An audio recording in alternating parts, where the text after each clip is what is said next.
ပြောပြမယ့်အကြောင်းအရာကကျွန်တော်အသက်9နှစ်လောက်တုန်းကကျွန်တော်ဖွားဖွားကိုယ်တိုင်ပြောပြခဲ့တဲ့ဇာတ်လမ်းလေးတစ်ပုဒ်ပါဒီဖြစ်စဉ်တွေအကုန်လုံးကိုပြောပြပါမယ်ဖွားဖွားကအဲ့ဒီနှစ်တွေတုန်းကဂုံတရေရှိတဲ့မိသားစုတစုအတွက်အလုပ်လုပ်ခဲ့မှုပါတယ်အဲ့ဒီအိမ်ရဲ့ဝင်ငွေထွက်ငွေစည်ရင်းစရာတွေကိုမှန်ကန်အောင်စီစစ်ပြုလုပ်ပေးရပါတယ်နောက်ပြီးတော့ဒီအိမ်ကြီးမှာရှိတဲ့သားသမီးတွေအတွက်အမွေဆက်ခံမှုအတွက်လည်းအဖွားကအလုပ်လုပ်ပေးရပါတယ်အဲ့ဒါကြောင့်ပဲဒီအိမ်ကြီးမှာရှိတဲ့အရာအလုံးကိုတည်တည်ချာချာလေ့လာရတယ်။အဲ့ဒီမိသားစုနဲ့ပတ်သက်ပြီးတော့အိမ်တွေအများကြီးရှိတဲ့အထက်ကမှဒီအိမ်ကြီးထဲမှာဖွားဖွားကအလုပ်လုပ်ရတာပါ။အဲ့ဒီအိမ်ကြီးကတော့တခြားတော့မဟုတ်ပါဘူး။အိုဟောင်းပြီးတော့ရှေးကြနေတဲ့အိမ်အိမ်ဟောင်းကြီးတစ်ခုပါ။အိမ်ရှိကခြံထဲမှာလည်းရေပန်းအကြီးကြီးတစ်ခုရှိတယ်။နောက်ပြီးတော့အိမ်ကြီးကအိုဟောင်းနေပြီဖြစ်တဲ့အတွက်နေရန်ဆေးရွေးတွေကလည်းပြက်စီးပြီးတော့တိတ်ပြီးတော့ကြည့်လို့တော့မကောင်းတော့ပါဘူးဒီနေ့ခေတ်မှာတော့အဲ့ဒီလိုအိမ်ဟောင်းမျိုးကို Gothic အိမ်ကြီးလို့ခေါ်လေးရှိကြပါတယ်တကယ်တော့ဂျာမန်ပြည်သူကအိမ်ကြီးလို့လည်းပြောလို့ရပါတယ်ဒီအိမ်ကြီးကိုလူတွေလာပြီးတော့မနေတဲ့အချိန်ကစပြီးတော့ဖုန်တွေနဲ့ညစ်ပတ်လာပါတော့တယ်အဲ့ဒါကြောင့်ပဲဒီအိမ်ကြီးကိုတန်ရှင်းရေးလုပ်ပေးဖို့တာဝန်ရှိတယ် housekeeping တချို့နဲ့အစေခံတချို့ကလည်းအလုပ်လုပ်ပေးကြရပါတယ်ကျွန်တော်ဖွားဖွားရဲ့ရုံငန်းကတော့ဝင်ဝင်ချင်းညာဘက်ထောက်နားမှာရှိပါတယ်နောက်ပြီးတော့အရန်ကြီးတဲ့မှန်ပြတင်းပေါက်တစ်ခုလည်းရှိပါတယ်အဲ့ဒီပြတင်းပေါက်ကြီးကိုလည်းလိုက်ကအကြီးကြီးတစ်ခုကကာထားပါတယ်အဲ့ဒီပြတင်းပေါက်ကနေလှမ်းကြည့်လိုက်မယ်ဆိုရင်အိမ်ထဲကိုဝင်လာလို့ရတဲ့ဝင်ပေါက်နှစ်ခုကိုတွေ့ရပြီးတော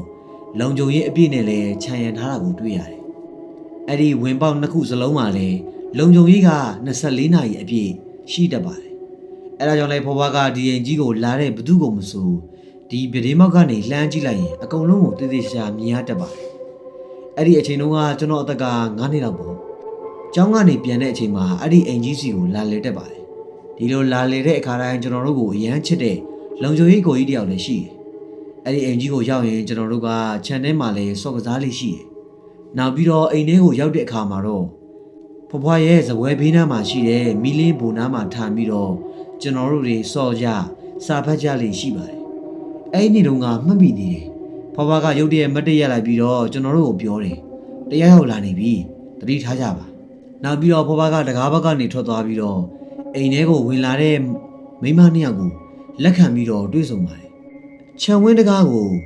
သူတို့နှစ်ယောက်ဖြတ်မလာခင်လုံခြုံရေးဦးလေးကြီးတွေကတတိပေးထားတာများလားဒါမှမဟုတ်ဖွားဖွားကတကားဖွင့်တုန်းကခြံတကားကအတန်ကိုကြားမိလို့များလားဖွားဖွားကသူတို့လာမှာကိုကြိုတိနေတယ်လို့ပါပဲသူတို့နှစ်ယောက်ကိုဖွားဖွားကတွေ့တဲ့အချိန်မှာပြုံးပြလိုက်တယ်ဘာလို့လဲဆိုတော့လွန်ခဲ့တဲ့တစ်ပတ်လောက်မှကတည်းကသူတို့တတိရဲ့အမွေဆက်ခံမဲ့သူတွေဒီအိမ်ကြီးကိုလာမယ်လို့ပြောထားလို့ပါဒီလိုနဲ့သူတို့နှစ်ယောက်ကအဖွားရဲ့အနားကိုရောက်လာတဲ့အခါမှာတော့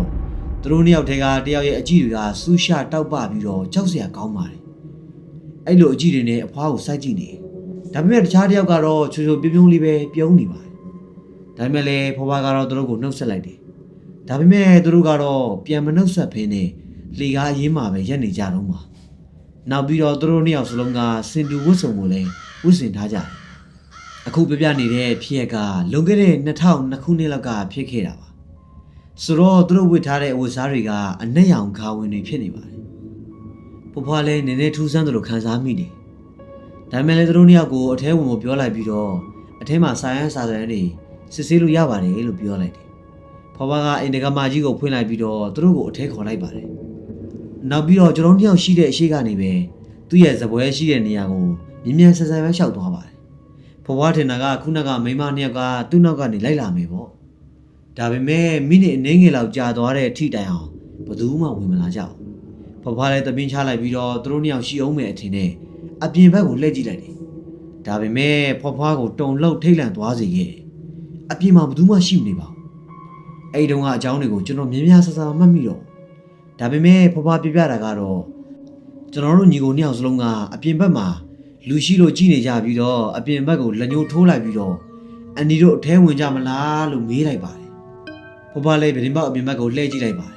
်ခုနကသူမတွေးလိုက်တာများလားပေါ့ဒါပေမဲ့ခုနကထူးဆန်းတဲ့ဝတ်စုံဝတ်ဆင်ထားတဲ့မိန်းမနှစ်ယောက်စလုံးကိုမတွေ့ရတော့ပါဘူးနောက်ပြီးတော့ခြံတကားကိုလည်းကြည့်လိုက်တဲ့အချိန်မှာထူးဆန်းစာနဲ့ပဲခြံတကားကအထဲကနေတောက်ခတ်ထားတာကိုအဖွားမြင်လိုက်ရတယ်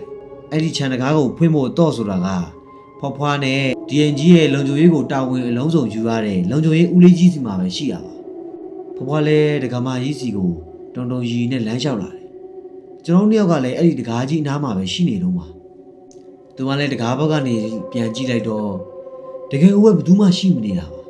ဖွားဖွားလည်းကျွန်တော်တို့ယောက်စလုံးကိုကြောင်တောင်နဲ့လှည့်ကြည့်လိုက်ပါတယ်ကျွန်တော်တို့ယောက်ကတော့ဖတ်နေကြစာအုပ်တွေကိုပြန်ဖတ်နေတယ်ဖွားဖွားလည်းသူမြင်ခဲ့တာတွေကိုမယုံနိုင်ဖြစ်ရပြီးတော့ခြံတကားပေါက်စီကိုမြင်မြန်ဆန်ဆန်ပဲပြေးသွားခဲ့ခြံတကားပေါက်ကိုရောက်တော့တကန်ဆောက်ကိုကြီးကဘာဖြစ်လို့လဲအန်ဒီလို့ဖွားဖွားကိုမေးလိုက်တယ်အဲ့ဒါနဲ့ဖွားဖွားလည်းချက်ချင်းဆိုသလိုပဲခုနကမိမနှစ်ယောက်ဝင်လာတာမင်းတို့မမြင်လိုက်ဘူးလားလို့ပြောလိုက်တယ်အဲ့ဒီလုံခြုံရေးကိုကြီးကလည်းကျွန်တော်ဖြစ်သွားပြီးတော့ဒီနေ့တနေ့ခင်းလုံးဘယ်သူမှမလာကြဘူးလို့ပြန်ပြောလိုက်တယ်အန်ဒီမနက်ခင်းရောက်လာကြတဲ့ကတကားတွေကိုတော့ပိတ်ထားတာပါလို့ပြန်ဖြေတယ်အဲ့ဒါနဲ့ဖွားဖွားလည်းဒီရင်ကြီးရဲ့ဒုတိယဝင်ပေါက်ကိုလက်ညှိုးထိုးလိုက်ပြီးတော့အဲ့ဒီဝင်ပေါက်ကဝင်လာတာလို့အသေးသေးမေးလိုက်တယ်အဲ့ဒါနဲ့လုံခြုံရေးကိုကြီးကလည်းဒါကမဖြစ်နိုင်ဘူးလေဘာလို့လဲဆိုတော့အဲ့ဒီဒုတိယတကားဘောက်ကဘယ်တော့မှအသုံးမပြုလို့ပါလို့ပြန်ပြောလိုက်ပါတယ်အဲ့ဒါနဲ့ဖွားဖွားလည်းအိမ်ထဲမှာရှိတဲ့သူ့ရုံငယ်ကအကောင်မလေးကိုလာဖို့အတွက်ခေါ်လိုက်ပါတယ်ဘာလို့လဲဆိုတော့သူ့စိတ်ထဲမှာလုံးဝအဆင်မပြေတော့လို့ပါအဲ့လိုနဲ့ကောင်မလေးရောက်လာတဲ့အချိန်မှာတော့စက်ကူပုံနှစ်ပုံကိုတည်ထားတာတွေ့လိုက်ရတယ်နောက်ပြီးတော့ဖွားဖွားရဲ့မျက်နှာကမအိမ်မသာဖြစ်နေတာကိုသူမှတွေ့လိုက်ရပြီးတော့ဘာများအဆင်မပြေတာရှိလို့လဲလို့အစိုးရနေကြီးနဲ့မေးပါတယ်ဖွားဖွားလည်းအဆင်ပြေတယ်လို့ပြန်ပြောခဲ့ပြီးတော့လက်ထက်ကဘာပစ္စည်းတွေလဲလို့မေးလိုက်တယ်အဲ့ဒီကောင်မလေးပြောတာက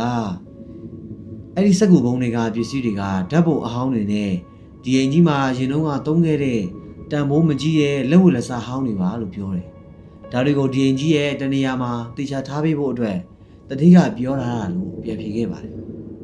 အဲ့ဒါလည်းပဲဒီတဲက album တစ်ခုကိုကျွန်တော်တို့တွေထုတ်ကြည့်ခဲ့ကြတယ်အဲ့ဒီကဓာတ်ပုံတွေက1900ဝန်းကျင်လောက်တုန်းကဓာတ်ပုံတွေဖြစ်ပြီးတော့အဖြူအမဲဓာတ်ပုံတွေကြီးပါအဲ့ဒီကဓာတ်ပုံတစ်ပုံကိုဖွင့်ကြည့်လိုက်တဲ့အချိန်မှာတော့အဖွားလဲတော်တော်လေးကိုထိတ်လန့်တုန်လှုပ်သွားခဲ့ရတယ်အဲ့ဒါနဲ့ကောင်မလေးကလည်းဖွားဖွားကိုဘာများဖြစ်လို့လဲလို့မေးလိုက်တဲ့အချိန်မှာတော့အဲ့ဒီဓာတ်ပုံတွေကတစ်ခုကိုလက်ညှိုးထိုးလိုက်ပြီးတော့အဲ့ဒါသူတို့ပဲလို့ပြန်ပြောတယ်ဟုတ်ပါတယ်အဲ့ဒီဓာတ်ပုံထဲမှာကအနက်ရောင်ဝတ်စုံစင်တူကိုဝတ်ဆင်ထားတဲ့မိန်းမနှစ်ယောက်ပါဖွားဖွားလည်းထိတ်လန့်တုန်လှုပ်နေတဲ့အချိန်မှာပဲကျွန်တော်ရဲ့ဝမ်းခွဲညီကလေးကအဲ့ဒီမိန်းမနှစ်ယောက်လုံးကိုလက်ညှိုးထိုးပြီးတော့ဒီလိုပြောတယ်